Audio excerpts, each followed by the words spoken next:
రామాయణ రహస్యం. వాల్మీకి రామాయణమే మూల రామాయణం అని నేటి మన దేశ ప్రజల నమ్మకం. బౌద్ధ, జైన రామాయణాలు కూడా మన దేశంలో రచించబడినవే. రామకథలు వాల్మీకి కన్నా ముందే ప్రజలలో ప్రచారంలో ఉన్నాయి. వాల్మీకి కూడా నారదుడు రామకథను చెప్పిన తరువాతే రామకథను రాశాడు. అలాగే బౌద్ధ, జైనులు కూడా ఆ కాలంలో ఉన్న రామకథలను తమ గ్రంథాలలో చేర్చారు. అయితే వాల్మీకి రామాయణమే ఎందుకు మూల గ్రంథంగా పరిగణించారు? బౌద్ధ, జైన రామాయణ కథలు ఎందుకు ప్రచారంలో లేవు? హిందువులు ఎక్కువగా ఉండటం వలనే వాల్మీకి రామాయణం మూలంగా పరిగణలోకి వచ్చిందా? అసలు ఏ రామాయణం నిజమైన రామకథను తెలుపుతుంది? ఈ పురోహితులు చెప్పే రామకథలో ఎంత నిజం ఉంది? శ్రీరాముడు త్రేతాయుగంలో ఉండేవాడు అని పౌరాణికుల విశ్వాసం. ఆ యుగంలో సత్యం 3 కాళ్ల మీద నిలబడి రామరాజ్యం అంతా ధర్మబద్ధంగా ఉండేదని ఘోషిస్తారు ఈ పురోహితులు. అయితే ఈ పౌరాణికుల విశ్వాసాలు నమ్మదగినవి కావు. ఎందుకంటే కైకేయి వలనే రాముడికి వనవాసం కలిగింది.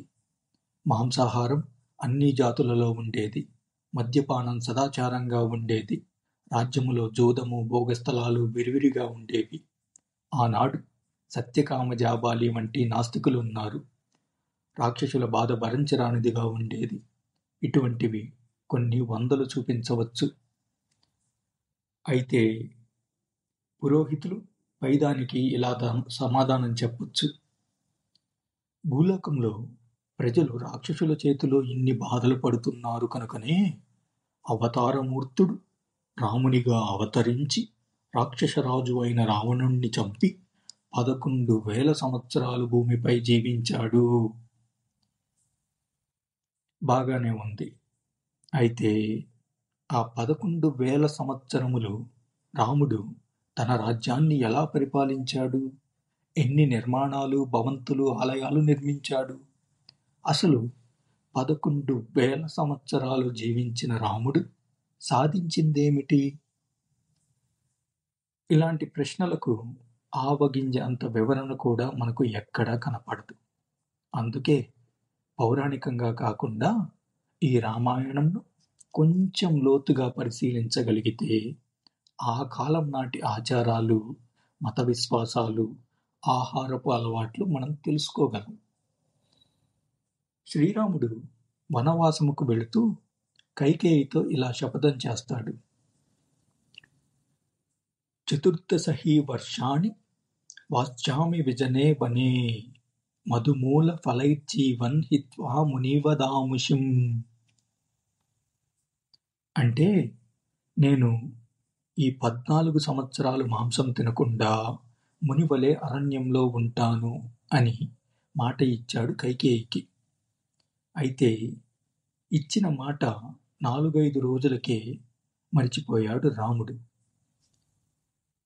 తౌ తత్ర హత్వా చతురో మహంనగాన్ వరాహమృష్వం వృషతం మహరురుం అదాయ మేద్యం త్వరితం బుభుక్షితే వాసాయ కాలే యయుతుర్వనాస్పతిం. అంటే గంగను దాటి మొదటి రోజునే అరణ్యవాసము చేసిన రోజు 4 పెద్ద మృగాలను, పందిని, మనబోతుని, దుప్పిని, నల్లచారల దుప్పిని చంపి నేను, సీత, లక్ష్మణుడు తిన్నాము అని అర్థం. వాలిని రాముడు బాణంతో పడగొట్టినప్పుడు మరణశయ్యపై నుండి వాలి ఇలా పలికాడు. పంచపంచ నకాభక్ష బ్రహ్మా క్షత్రేణ రాఘవా శల్యక స్వావిదో గోదా శశ కూర్మశ్చ పంచమా. అంటే రామా, 5 కోళ్లు గల 5 జంతువులు, అడవి పంది, ఉడుము, ఎదుబంది, కుందేలు, తాబేలు, వీటిని మాత్రమే బ్రాహ్మణ క్షత్రియులు తినవచ్చు. నా మాంసము, చర్మము, ఎముకలు ఏవియూ నీకు పనికిరావు కదా. నమాంసం రాఘవో భుక్తేన చాపి మధుసేవతే. అంటే రాముడు సీతావియోగ దుఃఖముచే బాధితుడై ఆనందదాయకములైన మద్యమాంసాలను పరిత్యజించాడు అని అర్థం. దీనిని బట్టి రామాదులు మాంసాన్ని తినేవారు అని తేటతెల్లమవుతుంది.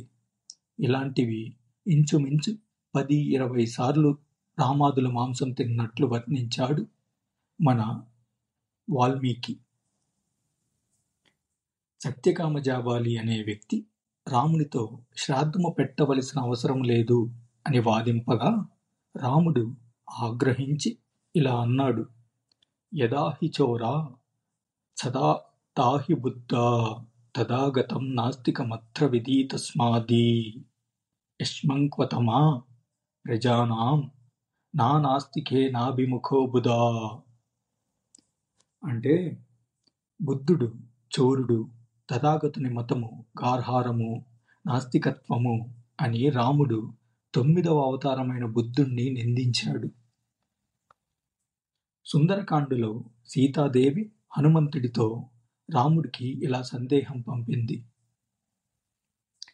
పితుర్నిదేశం సమయేన కృత్వా వనాన్ని వృత్తశ్చరితా వ్రతశ్చ స్త్రీభిశ్చ మన్యే విపులేక్షణాభిస్తావాం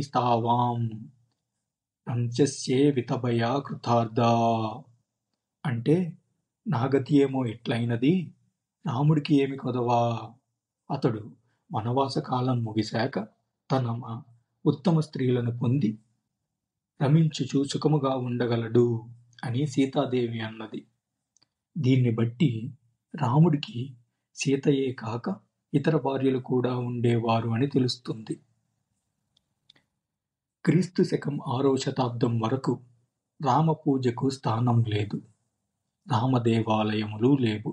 అలాగే రామభక్తులమని ఏ రాజు ఎక్కడ ప్రకటించుకున్నట్టు ఆధారాలు కనపడవు.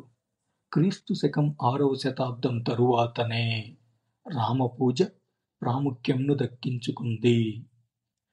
అమరసింహుడు క్రీస్తు శకం 4వ శతాబ్దంలోని వాడు. అతడు నామలింగానుశాసనం అనే నిఘంటువును రచించాడు. దానిని అమరకోశం అని కూడా అంటారు. ఈ అమరకోశంలో శ్రీరాముణ్ణి వైష్ణవ అవతారంలో చేర్చలేదు. అమరుడు విష్ణువుకు 39 పేర్లు సూచించాడు. దశావతారంలో పేరు పొందిన వారిలో ఒక్క వామనుణ్ణి తప్ప తక్కిన వారిని పేర్కొనలేదు. అంటే మత్స్య, కూర్మ, వరాహ, నరసింహ, పరశురామ, రామ, బలరామ, బుద్ధ, కల్కి ఈ 9 మంది పేర్లను విష్ణువు అవతారంలో తెలుపలేదు. దశావతారాల కల్పన అమరసింహుని తరువాత ప్రచారమునకు వచ్చినట్లు మనకు దీని వలన తెలుస్తుంది. ఈ పౌరాణికులు రామాయణంకు అనంత చరిత్ర కల్పించారు. అంటే ఆది నుంచి రామాయణం ఉన్నట్లు చిత్రించి చెప్తున్నారు. అయితే త్రేతాయుగం నుంచి ఉన్న రాముడికి క్రీస్తు శకం 6వ శతాబ్దం వరకు ఎక్కడ ఏ రాజు కూడా రామభక్తుడిగా ఉన్నట్లు చెప్పుకోలేదు. ఎందుకు? ఇంత గొప్ప దేవుణ్ణి క్రీస్తు శకం 6వ శతాబ్దం వరకు రాజులు ఎందుకు నిర్లక్ష్యం చేసినట్లు? క్రీస్తు శకం 6వ శతాబ్దంలో రామకథను రచించి ప్రచారంలోకి తేవటం మొదలుపెట్టి ఆ తరువాత రాముడికి దైవస్థానం కల్పించారా? పురోహిత వర్గాలు తమ పొట్ట నింపుకోవటం కోసం అవతారమూర్తులని వారి అవసరాలకు తగినట్టు చిత్రించుకొని వారి పొట్ట నింపుకుంటూ రామాయణ మహాభారత జ్ఞానం లేకపోతే జీవితం వ్యర్థం అంటూ ప్రజలను చరిత్రహీనులుగా మారుస్తున్నారు. ప్రజలు చరిత్ర తెలుసుకుంటే పురోహిత వర్గాలకు కూడు కూడా దొరకదు. ప్రజలు చరిత్ర తెలుసుకుంటే పురోహిత వర్గాలను ముష్టి కూడా ఎత్తనివ్వరు అని పుక్కిట పురాణ జ్ఞాన సంపన్నులైన పురోహితులకు బాగా తెలుసు. అందుకే పాఠశాలలో ఎక్కడ కూడా చరిత్ర నేర్చుకోకుండా ఉండేటట్టు చాలా తెలివిగా మంత్రం వేశారు ఈ పురోహితుల గుంపు. అసత్యాలను, అర్థం లేని ఆచారాలను, మూఢనమ్మకాలను పుక్కిట పురాణాలను రోజూ కప్పగోల చేస్తూ ప్రజల జీవితాలతో ఆడుకుంటున్నారు. ఈ కప్పగోల ఆగాలంటే సత్యాలతో నిండిన చరిత్ర అనే మేఘాలు కుంభవర్షం కురిపించాలి. అప్పుడే ఈ కప్పగోల ఆగుతుంది. అంటే చరిత్రకారులు వాస్తవ చరిత్రను సింహం వలె గర్జించాలి.